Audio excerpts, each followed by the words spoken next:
이것이 형식적인 말로만이 아니라 정말 우리가 다른 분들에게, 다른 사람들에게 충격과 감화를 주어서 스스로 그러한 말이 나올 수 있도록 당신은 나의 믿음의 어머니입니다. 믿음의 아버지입니다.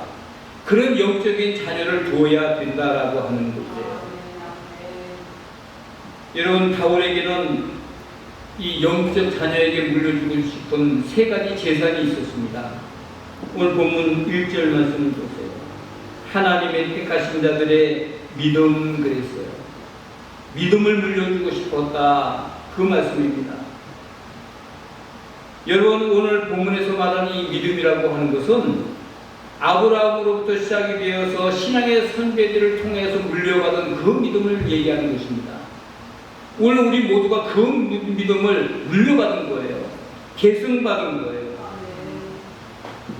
그래서 바울 역시 자신의 믿음을 자신만 소유한 그런 특별한 믿음이 아니고 하나님의 택하신 믿음이다. 이렇게 표현을 한 거예요. 하나님이 나를 사랑하셔서 아브라함으로부터 내려온 그 믿음을 계승받게 하셨다. 하나님이 택하셔서 허락하신 믿음이라고 그렇게 말씀을 하고 있는 겁니다. 이 믿음을 영적인 아들 디도가 계승하기를 원해서 이렇게 말씀을 하고 있는 겁니다. 그러기에 바울은 디도를 같은 믿음을 따라된 나의 참 아들이라고 부를 수 있었던 것입니다. 오늘 우리에게도 이러한 믿음의 계승이 이루어져야 됩니다. 나의 믿음의 대를 이룰 수 있는 영적인 자녀를 만들어야 한다. 그런 말이에요. 두 번째는 지식입니다. 바울은 이 지식을 경건함에 속한 진리의 지식이다. 이렇게 표현을 했습니다. 지식이라고 해서 우리에게 다 유익을 주는 것이 아닙니다. 세상에는 너무 많은 쓰레기 같은 지식들도 너무나도 많이 있는 거예요. 어떤 사람들은 하루 종일 유튜브를 봐요. 그런데 거기에는 진리와 같은 지식들도 많이 있지만, 그러한 정보들도 많이 있지만, 너무나도 많은 쓰레기 같은 지식들이 많이 있는 거예요. 그런데 그것을 옳다고 믿는 거예요. 그래서 이상한 말을 해요. 틀린 말들을 해요. 유익이 되지 않는 말들을 해요. 오늘 우리는 그런 지식보다는 오늘 성경에 나오는 말씀처럼 경건함에 속한 진리의 지식을 갖도록 애를 써야 되는 거예요. 경건함에 이른다. 이 경건이라고 하는 것은 하나님과 같다, 하나님과 닮았다, 그런 의미를 가지고 있는 겁니다. 무슨 말입니까? 하나님을 닮은 인격, 하나님을 닮은 삶을 살아가야 된다, 그런 말이에요. 그렇다고 해서 우리가 하나님을 닮을 수 있나요? 하나님과 같아질 수 있나요? 그럴 수 없어요. 그렇지만 적어도 비슷하게라도 닮아가는 삶을 살아가야 되지 않겠는가 해서 경건함에 속한 진리의 지식을 얻기 위해서 애쓰고 기도하고 힘쓰고 노력해야 된다 하는 그런 말입니다. 바울과 디도는 경건한 하나님의 종이 되었습니다. 우리는 우리의 인격이 하나님을 닮아서 그분을 닮은 삶을 살 수 있도록 우리의 삶을 통해서 선한 영향력을 미치는 변화를 촉구하는 그런 진리의 지식을 소유하고 다른 사람들에게 영향력을 미치는 그런 삶을 살아가야 된다. 이렇게 말씀을 드리는 겁니다. 아울러 그 경건의 모습을 우리 자녀들이 닮도록 그렇게 기도하면서 노력하는 삶을 살아가야 된다는 거예요. 세 번째는 영생의 소망이라고 했습니다. 여러분, 그리스도인들이 소유한 것 가운데 가장 독특하고 특별하고 귀한 것이 바로 이 영생의 소망입니다. 영생의 소망이 무엇입니까? 나는 죽어서 천국에 간다. 그 말 아니에요. 천국에서 영원히 하나님과 함께 산다라고 하는 것이 바로 영생의 소망인 거예요. 그리스도인만이 누릴 수 있는 특권을 말씀하고 있는 겁니다. 여러분, 나만 천국 가면 되나요? 물려줘야 되죠. 나의 아들도 나의 자녀도 그리고 나의 영적인 자녀도 예수 믿어 천국에 가야 되지 않습니까? 계승해 줘야 된다는 거예요. 나만 누릴 수 있는 특권이 아니에요.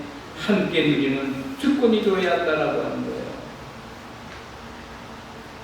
그 다음에 우리가 생각해 볼 수 있는 것은 디도에 대한 바울의 기대입니다. 첫째는 본문에 없지만 5절 말씀에 보니까 이렇게 말씀하고 있어요. 내가 너를 그레데에 떨어뜨려 둔 이유는 부족한 일을 바로잡기 위해서다. 부족한 일을 바로잡기 위해서다. 이 말이 뭐냐면 온전한 교회를 세워주기를 원해서 이 디도를 그레데에 머물도록 했다고 하는 거예요. 그레데 교회는 성장하는 단계에 있는 교회였습니다. 그렇기 때문에 부족한 부분들이 많이 있는 교회였어요. 바울은 그 부족한 부분을 바로잡아서 교회를 더욱더 온전하고 성경적인 교회로 설 수 있기를 원했습니다. 그래서 함께한 디도를 거기에 머물도록 한 거예요. 물론 디도는 거기에서 이 사도 바울의 분부를 성실히 이해했습니다. 여러분, 우리 교회도 부족한 부분이 너무나도 많이 있습니다. 그렇다고 해서 부족한 부분만 보지 마세요. 왜냐하면 그 부족한 부분을 채우기 위해서 오늘 저와 여러분들을 이곳에 보내주기 때문에 그렇습니다. 하나님이 우리를 이곳에 보내주신 거예요. 그래서 오늘 우리가 이곳에서 해야 할 일이 무엇입니까? 우리 교회가 온전한 교회로 바로 서기 위해서 내가 힘을 들여서 노력해서 최선을 다해서 행해야 된다는 거예요. 우리 교회가 온전한 교회로 설 수 있도록, 하나님이 말하는 교회로 설 수 있도록, 하나님께서 기뻐하는 교회가 되도록 힘써야 된다고 하는 겁니다. 나는 잘났어. 근데 저 사람은 못 났어. 그것이 아니라 함께 부족한 부분을 채워주면서 함께 한 공동체가 되어서 하나님의 교회를 온전히 세워나가는 일을, 그 책임을 오늘 우리가 받았다. 이렇게 우리가 생각을 해야 되는 겁니다. 이것이 오늘 우리 모두의 책임이고 하나님이 우리에게 허락하신 사명이라고 믿으시기를 바랍니다. 그래야 하나님께서 오늘 우리가 하나님 앞에 설 때에 하나님이 잘했다, 착한 종이라고 인정해 주시고 칭찬해 주실 줄로 믿는 겁니다. 교회는 우리의 교회입니다. 우리가 함께 세워나가야 하는 교회라고 하는 얘기예요. 두 번째는 오늘 본문 있는 5절 말씀입니다. 내가 너를 그레데에 떨어뜨린 이유는 나의 명함대로 각 성에 장로들을 세우게 하려 함이니. 이 말이 뭐냐면 훌륭한 영적 지도자가 되기를 원했던 거예요. 여러분, 여기에서 말하는 장로라고 하는 것은 영적 지도자를 말합니다. 영적 지도자가 교회에서 얼마나 중요합니까? 지도자가 한 번 생각을 잘못하면 교회가 쑥대밭이 되고 말아요. 그래서 지도자는 그렇게 중요한 거예요. 한 나라도 한 지도자가 잘못 이끌어가게 되면 한 나라도 쑥대밭이 되고 말아요. 그래서 사도 바울은 영적 지도자로 디도를 세웠던 것입니다. 오늘 우리 교회도 영적 지도자를 위해서 기도해야 됩니다.